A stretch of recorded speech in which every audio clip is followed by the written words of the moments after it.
The notification pinged on Natalie Chen's phone at 8:47 p.m. Asterisk working late again. Don't wait up, asterisk. She stared at the message from her husband, Marcus, feeling the familiar hollowness spread through her chest. 3 years of marriage, and the last 6 months had been a slow descent into this euro, texts instead of calls, late nights at the office, the growing distance between them that had started as a hairline crack and now felt like a canyon. Natalie's fingers hovered over her keyboard, ready to type her usual response. Okay, love you. But something stopped her. Maybe it was the wine she'd been drinking alone at their dining table. Maybe it was finding that strand of blonde hair on his jacket last week a hair too light to be his, too long to be coincidental. Or maybe it was simply that after months of swallowing her suspicions, she'd finally reached her breaking point. She closed the messaging app without responding and opened another one instead the security app that controlled the cameras in the offices of Chun and Reynolds Marketing, the company they'd built together. The company where Marcus had hired Vanessa Ellis as his executive assistant for months ago. Natalie navigated to the conference room cameras. The system showed they were offline. Curious, since she'd personally overseen the installation of the entire security network. She tried Marcus's office camera. Also offline. That's interesting, she murmured, taking another sip of wine. She opened her laptop and logged into the main security console, the one only she and the IT director had access to. A few keystrokes revealed that the cameras hadn't malfunctioned they'd been deliberately disabled from Marcus's computer login at 7:12 p.m. Something cold and certain settled in her stomach. This wasn't paranoia. This was confirmation. She pulled up the company's network administration panel and navigated to the emergency protocols she'd designed herself. As Chief Technology Officer, she had access to override commands that even Marcus, as CEO, didn't know existed.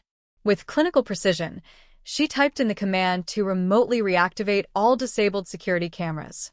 Then, her finger trembling slightly, she entered another command one that would broadcast the feed from Marcus's office to every computer in the company that was still logged into the network. At this hour, that wouldn't be many, but it would include the night security staff, the cleaning crew's monitoring station, and the handful of employees working late to meet tomorrow's campaign deadline. You wanted privacy, Marcus? She whispered to the empty room as she pressed enter. Let's see how private your meeting really is. The screen flickered, then filled with the crystal-clear image of her husband's office. Marcus, his dress shirt unbuttoned, was pressed against his desk. And Vanessa, her blonde hair falling like a curtain as she leaned over him, was definitely not taking dictation. Natalie felt strangely calm as she pulled out her phone and hit record. Somewhere in the building, she knew, other screens were lighting up with the same footage. The security guard, the creative team working late, the janitor, all watching now as the company's married CEO betrayed not just his wife, but the professional trust of every person who worked for them. Meeting adjourned, Natalie said softly, and took another sip of wine. 6 months earlier. I still think the Wong account deserves someone more senior, Natalie said, reviewing the client portfolio spread across their kitchen island. Morning sunlight streamed through the windows of their downtown condo, glinting off Marcus's watch as he reached for his coffee. And I still think you're underestimating Julie's abilities, Marcus replied, the edge in his voice barely concealed beneath his smile. She's hungry. She's innovative. She's inexperienced. Natalie cut in. Wong Technologies is our biggest potential client this year. We can't afford mistakes. Marcus's jaw tightened in that way it did when he was trying not to lose his temper. It was happening more frequently lately these professional disagreements seeping into their personal space, blurring the lines between co-founders and spouses. This is why we agreed not to discuss work at home, he said, closing the portfolio with a decisive snap. Natalie bit back her response. It was true. They had made that rule when they first launched Chun and Reynolds Marketing 4 years ago, back when they were still dating. Keep home at home. Work at work. It had seemed so simple then. You're right, she conceded, reaching for his hand across the granite counter. I just want us to succeed. Marcus's expression softened as he squeezed her fingers. We are succeeding. This year's projections are the best we've ever had. I know. Natalie smiled, pushing away her concerns. I'm proud of us. Marcus glanced at his watch. I've got that breakfast meeting with the board. Don't forget we have dinner with the Patels tonight. How could I forget? Anjali's been texting me all week about it. He kissed her quickly on his way out, the familiar scent of his cologne lingering after he'd gone. Natalie sat alone with her coffee, scrolling through emails, trying to ignore the nagging feeling that something was shifting between them. Small disagreements growing more frequent. Conversations that once flowed easily now punctuated by silences. The gradual cooling of passion into perfunctory kisses and separate sides of the bed. She dismissed the thought. Every marriage had phases. They were just busy, that's all. The company was demanding more from both of them. Things would settle once they landed the Wong account. We need an executive assistant, Marcus announced during their weekly strategy meeting. Someone who can handle my schedule, field calls, and manage correspondence while I focus on client acquisition. Natalie looked up from her notes. The conference room was full a their core team of 15 all present for the Monday morning briefing. I thought we agreed to hold off on new hires until next quarter. That was before the Simpson Group signed on, Marcus countered. We're scaling faster than anticipated. Greg, their CFO, nodded. It's in the budget, especially if it frees Marcus up to land more clients like Simpson. Natalie felt a strange reluctance she couldn't quite name. I can help more with the administrative load, she offered. At least until we've stabilized with the new clients. Marcus's smile didn't reach his eyes. You already have your hands full with the tech side. This isn't up for debate, Nat. I need dedicated support. The use of her nickname in front of the staff felt like an attempt to soften her publicly, and Natalie felt her cheeks warm with irritation. Still, she nodded. Of course. Let's have HR start the search process. Actually, Marcus said, sliding a resume across the table. I've already found someone. Vanessa Ellis, former executive assistant to the VP at Meridian Advertising. She's available immediately. Natalie picked up the glossy resume with its professionally photographed headshot. A young woman with perfect blonde hair and a dazzling smile looked back at her. Something cold settled in her stomach. You've already interviewed her? She asked, keeping her voice neutral. Yesterday. She's perfect. Experienced, organized, great references. I'd like to bring her on board this week. Natalie could feel the eyes of their team shifting between them, sensing the tension. This wasn't the time to object, not in front of everyone. If you're confident in her qualifications, she said carefully, then welcome aboard. Excellent.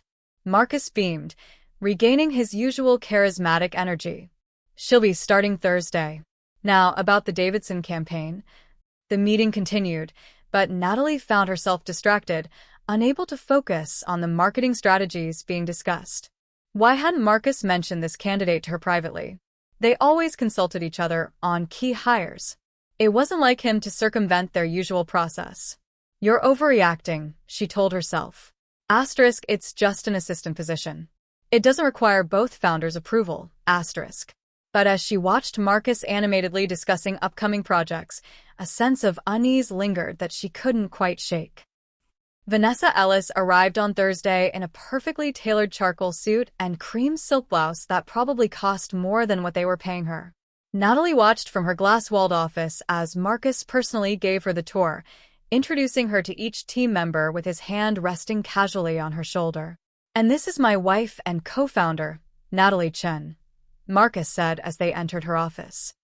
She handles all our technological infrastructure and digital strategy. Vanessa extended a manicured hand. It's such an honor to meet you, Mrs. Chen Reynolds. Your work on the Lakeland campaign was brilliant. It's Ms. Chun, actually. I kept my name, Natalie corrected, shaking the offered hand. And thank you. That campaign was a team effort. Of course, Vanessa nodded, her smile unwavering. I've studied many of your campaigns. You have such a distinctive approach to integrating traditional marketing with digital platforms. I'm thrilled to be working with both of you. Despite herself, Natalie was impressed by the young woman's knowledge of their work. Maybe Marcus had been right about this hire. Well, I'm sure Marcus will keep you busy, she said. If there's anything you need from my department, don't hesitate to ask. Thank you, Miss Chun. I appreciate that. As they left her office, Natalie couldn't help noticing how Vanessa leaned slightly toward Marcus when he spoke, how her laughter at something he said seemed to linger. Small things, probably meaningless. Yet that evening, when Marcus mentioned how quickly Vanessa had mastered their filing system or how efficiently she'd reorganized his calendar, Natalie found herself changing the subject. She didn't want to hear about Vanessa's competence or her charm or her immediate popularity with the staff. She didn't want to acknowledge the tiny seed of worry taking root within her, because acknowledging it would make it real. And Natalie wasn't ready to face what that might mean. The changes were subtle at first. Marcus started arriving at the office earlier, staying later, taking business lunches that didn't appear on the shared calendar. Small inconsistencies that could be explained away by a growing company's demands. We should plan a weekend away, Natalie suggested one night as they prepared for bed, Marcus scrolling through emails on his phone while she applied her night cream. Maybe that cabin in the Poconos we liked? Marcus glanced up, distracted. Oh, I don't know, Nat. The Wong presentation is in 3 weeks and we're still finalizing the digital component. That's why we need a break. We've barely had a conversation that wasn't about work in months. Marcus set his phone down with a sigh. You're right. Let me check my schedule with Vanessa tomorrow. She'll find a weekend that works. Natalie paused, jar of cream in hand. You need to check with your assistant to see when you can spend time with your wife? That's not fair, he frowned. You know how tight things are right now. I'm just trying to be practical. Practical, Natalie echoed. Is that what we are now? What's that supposed to mean? Natalie screwed the lid back on the jar with more force than necessary. Nothing. Forget I mentioned it. Check with Vanessa. Let me know what works for you too. Not a euro. I'm tired. She cut him off, sliding under the covers and turning away. We'll talk tomorrow. But they didn't talk tomorrow. Or the day after. The conversation hung between them, unfinished, as they moved through their routines like actors who had forgotten their motivation but remembered their blocking. Wake up. Coffee. Separate cars to the office. Meetings. Lunch at desks. More meetings. Home late. Take out dinner. Minimal conversation. Sleep. Repeat. Meanwhile, Natalie couldn't help noticing the growing rapport between Marcus and Vanessa. The inside jokes. The coffee she brought him each morning €1, not from the office kitchen but from the artisanal place 2 blocks away that made his favorite dark roast. The way he'd begun to reference her in conversations €1, Vanessa suggested this approach or that vendor. Natalie told herself she was imagining things. That the problem was the distance growing between her and Marcus, not the presence of someone else.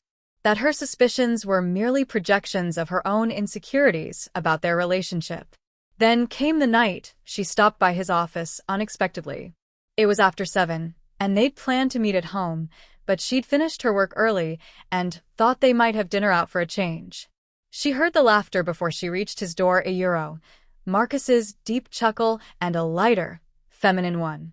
Vanessa was perched on the edge of his desk, legs crossed at the ankle, gesturing animatedly as she spoke. Marcus leaned back in his chair, his tie loosened, a glass of what looked like whiskey in his hand. Another glass sat next to Vanessa on the desk. They looked comfortable, intimate. Natalie cleared her throat. Both heads turned sharply. Nat. Marcus straightened in his chair. I thought you'd gone home. Clearly, Natalie said, her voice cooler than intended. Am I interrupting something? Not at all. Vanessa slid gracefully from the desk, smoothing her skirt. We were just going over the presentation for Wong Technologies. I should get going anyway. She gathered some papers and her tablet. Good night, Marcus. Ms. Chun. After she'd gone, Marcus sighed. Don't start, Nat. Start what? Questioning why you're having after-hours drinks with your assistant instead of coming home to your wife. We were working, he said, shutting down his computer with sharp movements. That's what happens when you're trying to land a multi-million-dollar client. Is that all you were doing? Marcus froze, then turned to her with cold fury in his eyes. Are you seriously asking me that? After everything we've built together? Natalie wavered, suddenly uncertain. Was she overreacting? Creating problems where none existed? I'm sorry, she said finally. I'm just tired and stressed about the Wong presentation. I shouldn't have implied anything. Marcus's expression softened slightly. We're both stressed. Let's go home. They walked to the parking garage in silence, the unspoken question still hanging between them. And though Marcus held her hand on the drive home, Natalie couldn't shake the feeling that something fundamental had changed that they were now actors in an entirely different play than the one they'd started. The Wong Technologies presentation was a success. The client signed a contract worth more than any previous account in the company's history. They should have been celebrating. Instead, Natalie sat alone in their condo, nursing a glass of wine and staring at the cityscape through their floor-to-ceiling windows. Marcus had texted an hour ago to say he was taking the team out for drinks to celebrate. She'd been invited, of course, but something held her back perhaps the knowledge that the team would include Vanessa, or perhaps simply the weariness of maintaining appearances when it felt like her marriage was slipping through her fingers. Her phone buzzed with a text from Anjali Patel. *, congrats on Wong. Such a power couple you two are. Drink soon? *. Natalie smiled sadly at the message. Power couple. That's how their friends saw them, the tech genius and the marketing virtuoso who fell in love and built an empire together. The perfect partnership, personal and professional. If only they knew how fragile that perfection had become. She poured another glass of wine and opened her laptop, telling herself she was just checking emails. Instead, she found herself logging into the company's security system, a system she had personally designed and implemented when they expanded to their current offices last year. It was a comprehensive setup, cameras in all common areas, keycard entry logs, network access monitoring. All the standard security measures for a growing firm with valuable client information. And cameras in the executive offices, including Marcus's. Natalie hesitated, her cursor hovering over the icon for his office feed. This was crossing a line, invading his privacy based on nothing but suspicion and insecurity. She closed the laptop without clicking. Trust. Their relationship had been built on trust. If that was gone, what remained? But trust, once questioned, is like a crack in fine crystal, impossible to unsee, spreading with the slightest pressure until the whole structure threatens to shatter. The distance between them grew in the weeks that followed. Marcus began traveling more frequently, client meetings in Chicago, industry conferences in Boston, a marketing summit in San Francisco. Always with Vanessa accompanying him to handle logistics. Natalie threw herself into her work, upgrading their digital security protocols, developing new analytics platforms, avoiding the emptiness of their condo and the pitying glances from colleagues who were beginning to notice the chill between the founders. Then came the hotel receipt. She found it while looking for a stapler in Marcus's home office desk, a printout of his accommodations in Chicago last week. 1 room. King bed. Room service for 2 on both nights. The paper trembled in her hand. There could be explanations. Perhaps Vanessa had simply come to his room to work. Perhaps the room service was for a client meeting. Perhaps she was still fooling herself. She replaced the receipt exactly where she'd found it and went to the kitchen to pour a glass of water, her throat suddenly dry. As she stood at the sink, she caught sight of her reflection in the window, pale, drawn, eyes shadowed with exhaustion and worry. When did I become this person, she wondered.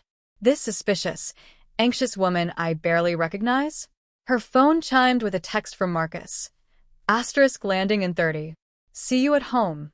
*. Natalie took a deep breath and made a decision. No more suspicion without evidence. No more silent suffering. Tonight, she would confront him directly. Ask the question outright and demand an honest answer. Whatever happened next, it had to be better than this limbo of doubt and fear. But when Marcus arrived home, tired from his flight, dropping his luggage in the entryway with a heavy sigh, the words died in her throat. Rough flight, she asked instead, helping him with his coat. Turbulence the whole way, he confirmed, rolling his shoulders. But the Miller meeting went well. I think we'll close them next week. That's great, she said automatically. Are you hungry? I can heat up some pasta.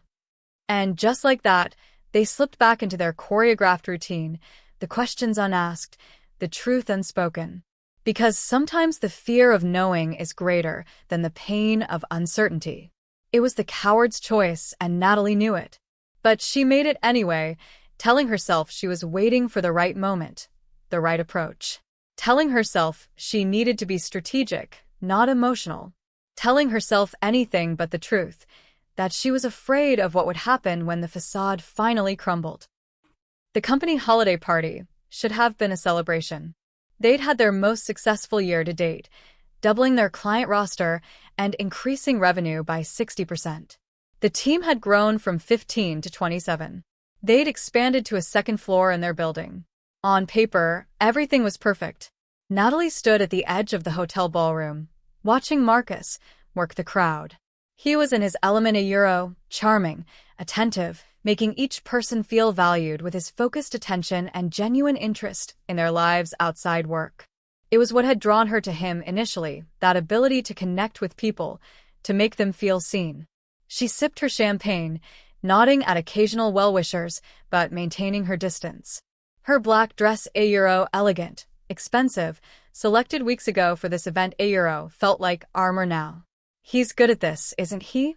Natalie turned to find Greg, their CFO, beside her, his gaze also on Marcus. Always has been, she agreed.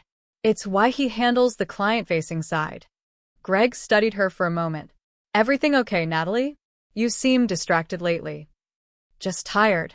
It's been a demanding year. Successfully demanding, he pointed out. You two have built something remarkable here. We have, she acknowledged, though the we felt hollow now. How much of their recent success was due to her contributions, and how much to Marcus's? Would the company survive if they couldn't? Her gaze drifted across the room, inevitably finding Vanessa. The younger woman wore a red dress that hugged her curves, her blonde hair swept up to reveal a graceful neck adorned with a simple diamond pendant. She was surrounded by male colleagues from the creative department, all clearly enchanted, but her eyes kept finding Marcus in the crowd. As if sensing Natalie's scrutiny, Vanessa looked over. Their eyes met briefly before Vanessa smiled a smile that didn't quite reach her eyes and turned her attention back to her admirers. I need some air, Natalie murmured to Greg, placing her empty glass on a passing waiter's tray. She made her way to the terrace, grateful for the cool December air on her flushed skin. The city stretched before her, a tapestry of lights against the night sky. Somewhere among those lights was the condo she shared with Marcus, the office where they'd built their dreams together, the life that was slipping away even as she stood still. The door opened behind her. Marcus stepped out, his bow tie slightly askew, cheeks flushed from champagne and laughter. There you are, he said, moving to stand beside her at the railing.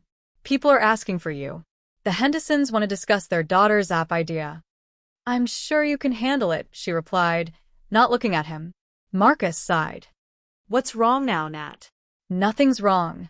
Everything's perfect. Record profits, new clients, expanding team. Isn't that what we wanted?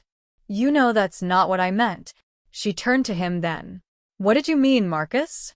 What exactly are you asking me? He ran a hand through his hair, a gesture of frustration she knew well. Why you're out here alone instead of celebrating with our team? Why you've been distant for months?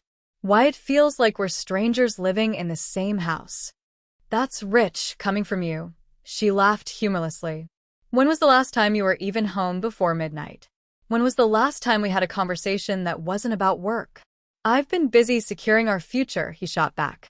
Someone has to focus on growth. Growth, she repeated. Is that what you call it? What's that supposed to mean?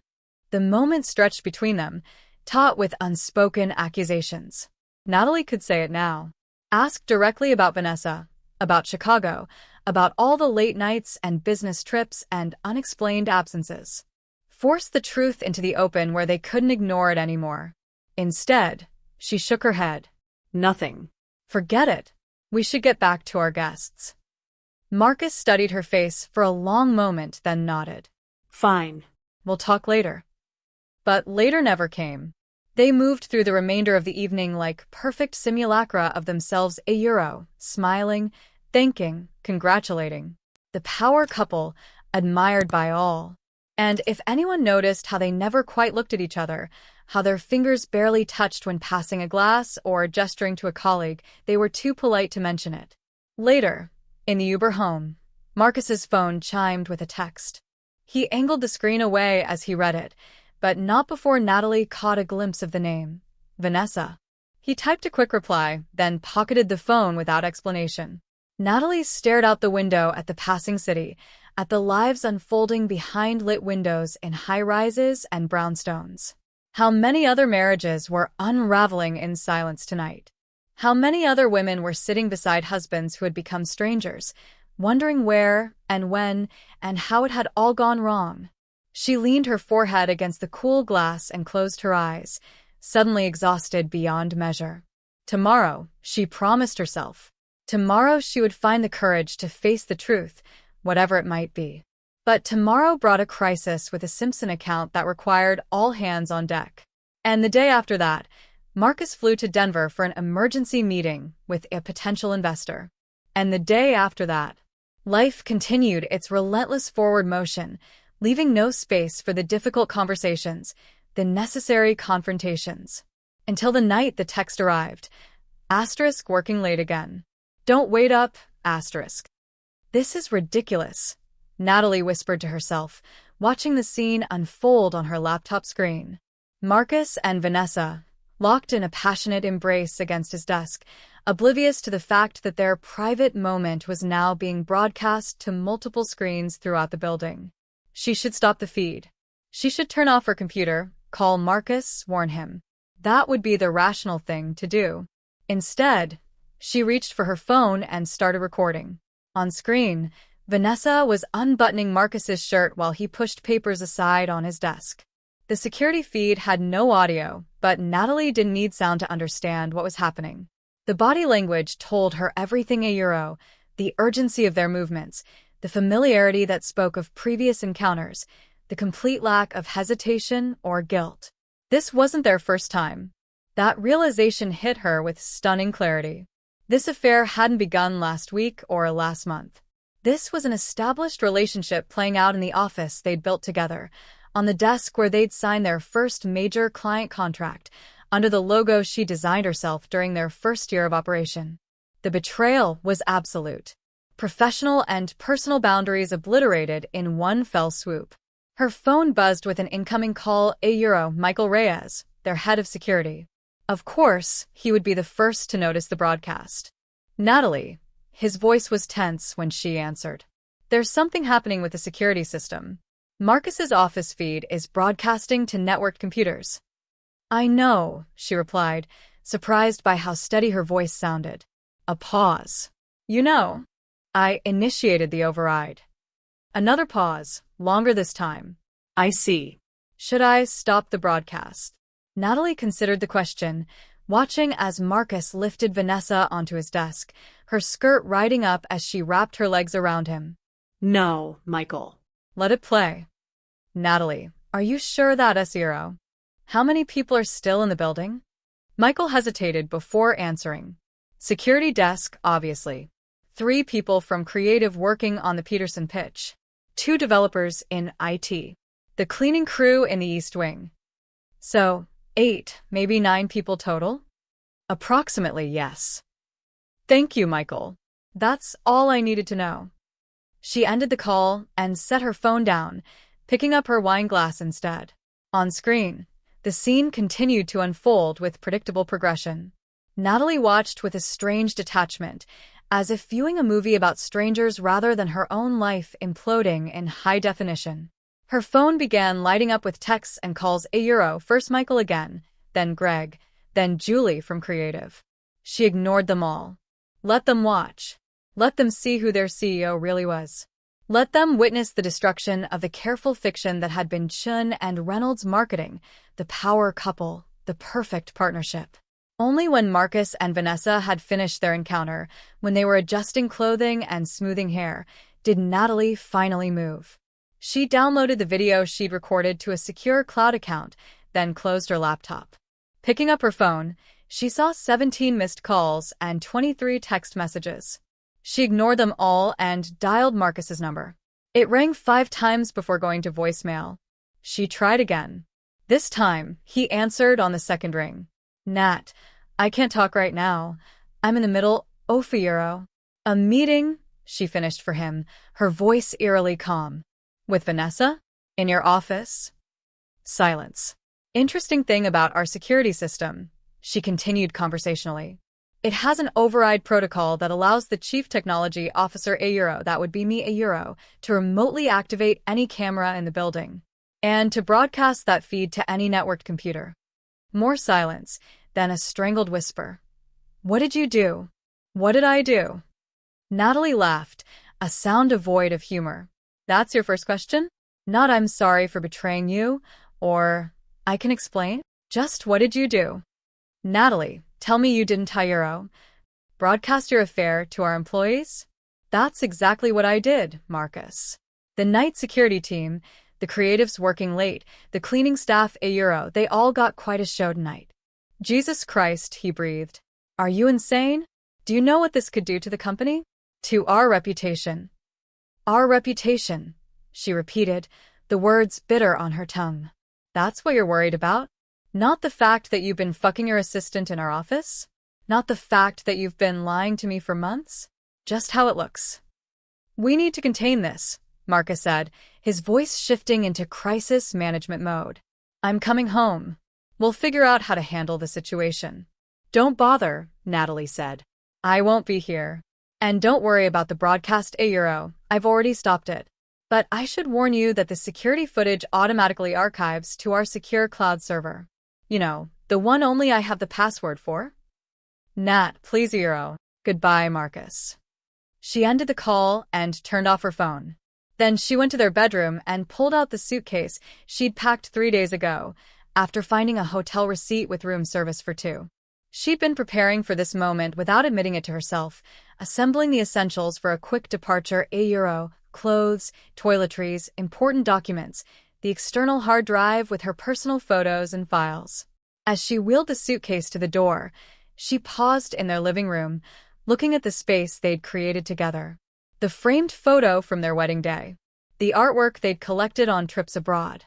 The comfortable sectional where they'd spent countless evenings planning their future. A future that no longer existed. She left her keys and wedding ring on the kitchen counter. Then she walked out, closing the door firmly behind her. The law offices of Diaz and Associates occupied the 23rd floor of a sleek downtown high-rise, offering panoramic views of the city through floor-to-ceiling windows. Natalie sat in a modern conference room, a cup of untouched coffee cooling before her as she waited with her attorney, Elena Diaz. Remember, Elena said quietly, reviewing documents while they waited, no matter what he says, stay calm. The facts are on our side. Natalie nodded, smoothing the sleeves of her charcoal blazer. 3 weeks had passed since the night she'd exposed Marcus and Vanessa. 3 weeks of sleeping in a hotel suite, of ignoring his increasingly desperate calls and texts, of meeting with lawyers and financial advisors to untangle their entwined personal and professional lives. The door opened. Marcus entered, followed by his attorney a silver-haired man in an expensive suit whose reputation for aggressive divorce settlements preceded him. Behind them came Greg, their CFO, looking uncomfortable in his role as mediator in this dissolution of both a marriage and a business partnership. Marcus looked terrible unshaven, dark circles under his eyes, his normally impeccable appearance showing signs of neglect. He met Natalie's gaze briefly before looking away. Thank you all for being here, Greg began awkwardly once everyone was seated. I know this is difficult, but I believe we can reach an agreement that preserves the company while allowing Natalie and Marcus to move forward separately. Elena cleared her throat. My client is prepared to discuss terms for dividing their business interests, but first, we need acknowledgement of Mr. Reynolds' breaches of both marital and professional conduct. Marcus's attorney leaned forward. My client acknowledges personal indiscretions but maintains that no company policies were violated. Furthermore, Ms. Chen's actions in broadcasting private content on company servers constituted a significant breach of security protocols and possibly several privacy laws. Privacy laws? Natalie couldn't contain her disbelieving laugh. He was having sex in a company office with a direct report. There is no expectation of privacy when you're committing sexual misconduct in the workplace. Natalie Euro, Marcus started. Don't, she cut him off. Don't you dare try to make this about what I did. You betrayed me. You betrayed our marriage, our company, our employees' trust. I made a mistake, Marcus said, his voice low. A terrible mistake that I regret with every fiber of my being. But what you did was calculate, deliberate public humiliation. What I did was expose the truth, Natalie countered, leaning forward. The truth you were happily hiding while gaslighting me for months. How long, Marcus? How long have you been sleeping with her? Marcus looked down at his hands. That's not relevant to these negotiations. It is to me. How long? The room fell silent. Finally, Marcus spoke, still not meeting her eyes. Since the Chicago trip. 4 months ago. Natalie absorbed this information with a strange sense of vindication. Her instincts had been right all along. While we're establishing the facts, Elena interjected smoothly. My client has evidence that Mr. Reynolds used company funds for personal expenses related to this affair. Hotel rooms, meals, gifts €1, all charged to the corporate account. Marcus's attorney stiffened. Those were legitimate business expenses for client meetings. We have the receipts, Elena continued, sliding a folder across the table, including a rather expensive piece of jewelry purchased from Tiffany's on the company credit card. Unless Chun and Reynolds has started offering diamond bracelets as client appreciation gifts. Greg looked pained as he glanced at the evidence. Marcus, is this true? Before Marcus could respond, the conference room door opened again. Vanessa stood in the doorway, her expression a mixture of defiance and uncertainty. I'm sorry I'm late, she said. Traffic Wasiero. What is she doing here? Natalie demanded, standing abruptly. Marcus's attorney raised a placating hand. Ms. Ellis has relevant information regarding the company's operations and client relationships. Her presence is necessary for a complete discussion of separation terms. Get out, Natalie said directly to Vanessa. You are not a part of this conversation. Actually, Marcus cut in, she is. Vanessa has been instrumental in maintaining client relationships during this difficult period. Many of our accounts trust her directly. Trust her? Natalie repeated incredulously. The woman who is sleeping with the married CEO? Who participated in misappropriating company resources for personal benefit. That's who our clients trust now. Our clients don't know about any of that, Marcus countered. What they know is that she's competent, responsive, and understands their needs. And would they still feel that way if they knew the full story? If they saw the security footage I still have? Marcus paled visibly. You wouldn't. Wouldn't I? You seem to be forgetting who built the technological infrastructure of this company, Marcus. Who designed the security systems, the network architecture, the data storage protocols. It was me. Not you, not her. Is that a threat? Marcus's attorney interjected sharply.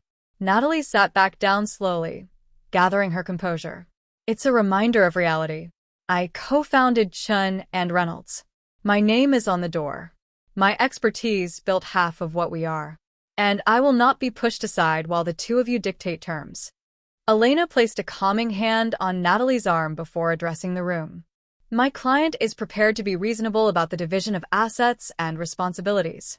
But that reasonableness is contingent upon appropriate acknowledgement of her contributions and fair compensation for the damage done to her personal and professional reputation. I never meant to hurt you, Marcus said softly, finally looking directly at Natalie. It just happened. Things like that don't just happen, Marcus, Natalie replied, her voice steady despite the ache in her chest. They happen because you let them happen. Because you made choices. Choices to lie, to betray, to disrespect everything we built together. Vanessa, still standing awkwardly near the door, finally spoke. I know you hate me, Miss Chun. But I genuinely care about this company and its clients. Natalie turned her gaze to the younger woman. If you cared about the company, you wouldn't have risked its reputation and stability by sleeping with its married CEO. But this isn't about you, Vanessa. It never was. This is about integrity and consequences. She turned back to Marcus. I want a full buyout of my share of the company. Market value plus 20% for damages to my professional reputation. I'll sign a non-disclosure agreement regarding the incident in exchange for your public statement acknowledging my central role in building the firm. And I retain rights to the client analytics platform I developed. Marcus exchanged glances with his attorney, who nodded slightly. I can agree to most of that, Marcus said slowly. But the analytics platform is company property. It was developed during your employment. On my own time, using my proprietary code, Natalie countered. Check the licensing agreement I filed with HR when I implemented it. I maintained intellectual property rights while granting the company usage rights. Greg nodded reluctantly. She's right about that, Marcus. The platform is legally hers. A tense silence fell over the room. Finally, Marcus sighed deeply. Fine. You can have the platform, but I want a non-compete clause. 6 months minimum. 12 months, his attorney amended. Within a 100-mile radius. Natalie considered this. A year without working in her field in this city would be challenging, but not impossible. She had savings skills options. I'll agree to that, she said, with one additional condition. Which is? Marcus asked warily. Natalie turned to Vanessa. She goes. Immediately. No severance, no references, complete removal from all client accounts and company systems. That's not fair, Vanessa protested. I haven't done anything to Euro. Sleeping with the CEO isn't nothing, Ms. Ellis, Elena interjected coolly. In most companies, that's grounds for immediate termination. Consider yourself lucky we're not pursuing harassment claims. Marcus looked at Vanessa, then back at Natalie. Something unspoken passed between them, a euro, perhaps understanding, perhaps resignation, perhaps the last flicker of what had once been love. Agreed, he said finally. But I want the security footage. All copies, all backups. Natalie nodded. You'll get it when the paperwork is signed and the funds are transferred. Greg cleared his throat. So, we have an agreement in principle? The attorneys exchanged glances and nods.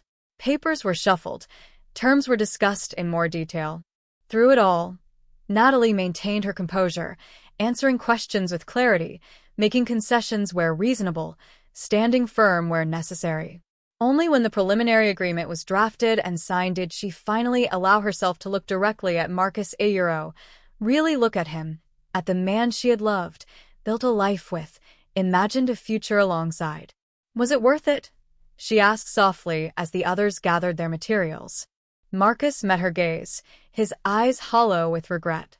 No, he answered simply. Nothing would be worth losing you.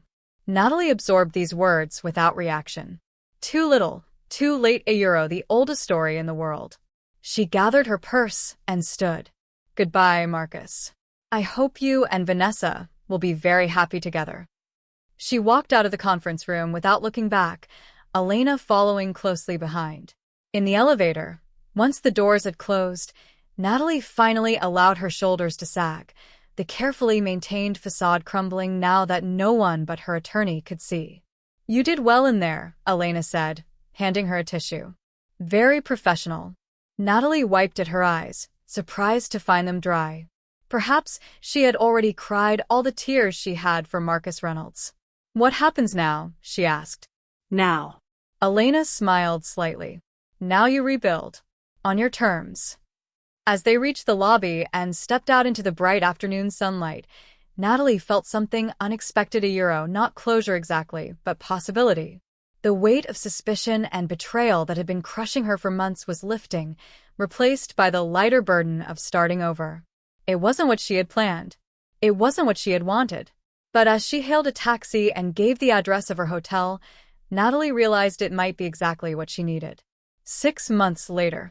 The offices of Chen Analytics occupied the 15th floor of a renovated warehouse in the city's emerging tech district. Exposed brick walls and original hardwood floors contrasted with sleek modern furnishings and state-of-the-art technology. A perfect balance of old and new, just as Natalie had envisioned. She stood in the main workspace, watching her team of 12 as they worked on various projects. 6 months ago, many of them had been her employees at Chun and Reynolds.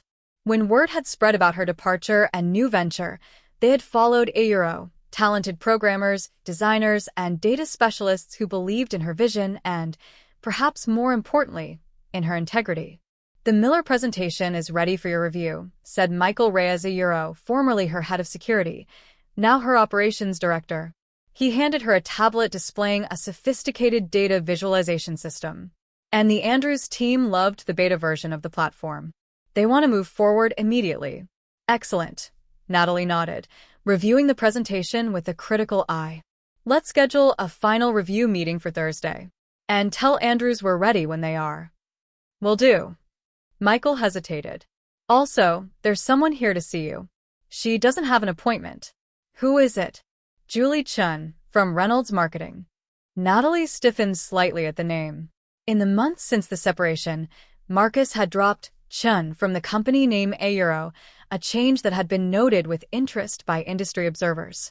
According to their mutual contacts, Reynolds Marketing was struggling, having lost several key clients and talented staff following the abrupt departure of its co-founder. "Send her in," Natalie decided after a moment. "And Michael? Hold my calls for 15 minutes. Julie entered Natalie's office a minute later, looking both nervous and determined. Once the lead designer at Chun and Reynolds, she had been one of the few who had stayed behind when Natalie left. "Thank you for seeing me," Julie said, accepting Natalie's gesture to sit. "Your new space is impressive." "Thank you. What can I do for you, Julie? I assume this isn't a social call." Julie took a deep breath. "I'm here about the Lakeland account. They've terminated their contract with Reynolds Marketing, effective immediately. They want to work with you instead."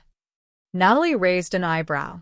Lakeland Industries had been one of their first major clients, secured largely through Marcus's charm and networking skills. "That's unexpected." "Not really," Julie said with a wry smile. "Not after what happened last week." "What happened?" "Vanessa happened." Julie leaned forward, lowering her voice though they were alone in the office. "She went to the Lakeland quarterly review meeting and completely bombed it. Unprepared, disorganized, couldn't answer basic questions about their campaign metrics. Marcus had to step in, but it was too late. The damage was done. They walked out, and yesterday they officially terminated the contract." Natalie absorbed this information with mixed feelings. Professional satisfaction at the validation, certainly she had warned Marcus about Vanessa's limitations, but also a twinge of sympathy for the company she had helped build, now floundering without her. "Why are you telling me this, Julie? Why not just let Lakeland contact me directly?" Julie looked down at her hands. "Because it's not just Lakeland. The company is in trouble, Natalie. Serious trouble. We've lost 4 major accounts in the last month. The analytics platform you built, the replacement isn't working properly. And the team, morale is at rock bottom." "I'm sorry to hear that," Natalie said carefully. "But I'm not sure what you expect me to do about it." "I don't know either," Julie admitted. "Maybe nothing. I just thought you should know. Despite everything, there are still people there who respect what you built, who miss your leadership." Natalie nodded thoughtfully. "I appreciate that, Julie. And I appreciate you coming here to tell me. If Lakeland reaches out, I'll certainly consider working with them again." After Julie left, Natalie stood at her office window, looking out at the city's skyline. In the distance, she could just make out the building that housed Reynolds Marketing, formerly her company, her dream, her future. Now a reminder of betrayal and loss, but also of survival and renewal. Her phone buzzed with a text from Elena Diaz. * merger paperwork approved by the board. We're officially expanding to the West Coast. Dinner to celebrate? *. Natalie smiled as she typed a reply. *. Absolutely. 7 p.m. at Luciana's? *. In the 6 months since leaving Reynolds Marketing, Natalie had not only established her own successful firm but had also arranged a merger with a compatible West Coast technology company. The move would double their client base and expand their service offerings beyond anything she could have achieved at her former company. Sometimes, she reflected, the end of one dream made room for a better one to take its place. Her intercom buzzed. Michael's voice came through. "Natalie, Marcus Reynolds is on line 1. He says it's urgent." Natalie froze, her finger hovering over the intercom button. This was the first direct contact from Marcus since their lawyers had finalized the separation agreement. What could be so urgent that he would call her now? Curiosity won out. "Put him through," she instructed, picking up the handset rather than using speakerphone. "Natalie." Marcus's voice sounded strained, desperate even. "Thank you for taking my call." "What do you want, Marcus?" she asked, keeping her tone neutral. "I need your help," he said bluntly. "The company is in crisis. The replacement analytics platform is failing. We've lost major clients. The bank is threatening to call in our operating loan." "So I've heard," she replied. "What exactly do you expect me to do about it?" "Consult," he said immediately. "Just temporarily. Help us stabilize the platform, retain the remaining key accounts.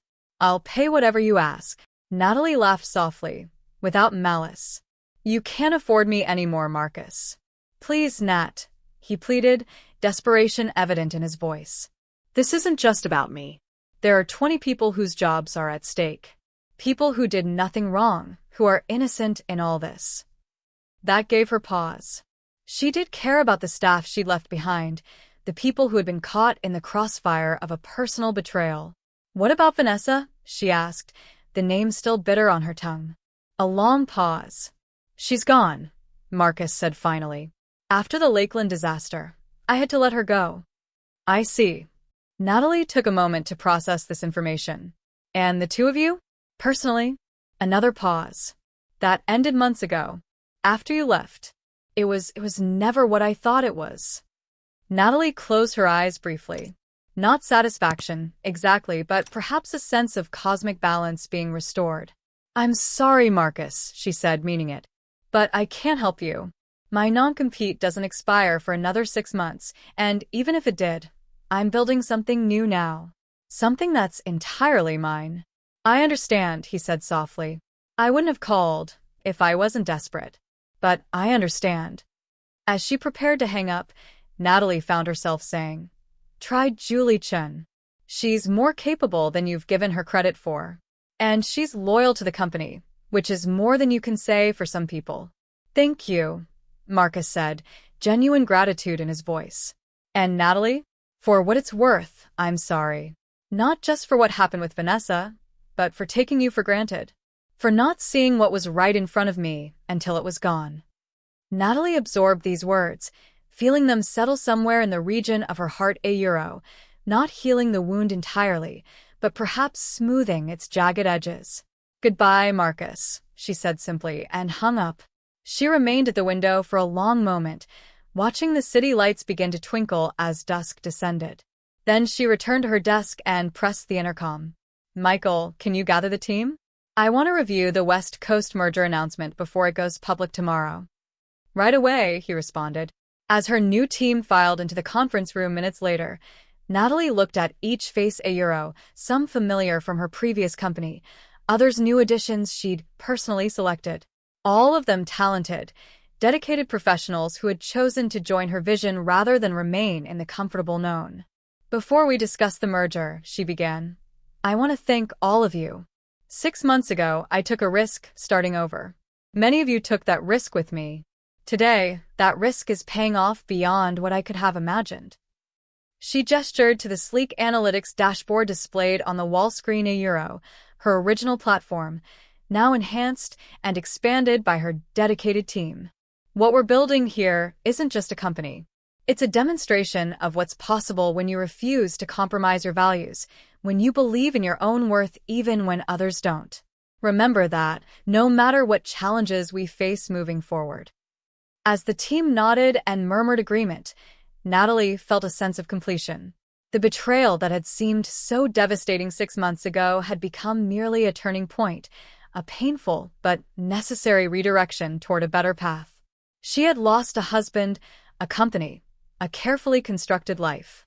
But in that loss, she had found something more valuable: her own strength, her true worth, and the power that comes from refusing to be diminished by another's betrayal. The broadcast that had seemed like an act of vengeance had actually been an act of liberation. Not just for her, but for everyone who had witnessed it and recognized their own worth in her refusal to be deceived any longer. As she began the presentation about their exciting future, Natalie knew she had finally arrived at the resolution she deserved not as half of a power couple, but as a whole person, complete in herself, moving forward on her own terms. Not an ending, but a beginning. Not revenge, but renaissance. And that was the most satisfying victory of all. And that wraps up today's story. Now we want to hear from you. Where are you watching from? Drop your city or country in the comments, and let's see how far these stories reach. If this story moved you or gave you chills, give it a like, share, and subscribe for more powerful stories. One last thing, rate the story from 1 to 10 in the comments. Your feedback helps us bring you even better ones next time. Thanks for watching. We appreciate you being part of this storytelling journey.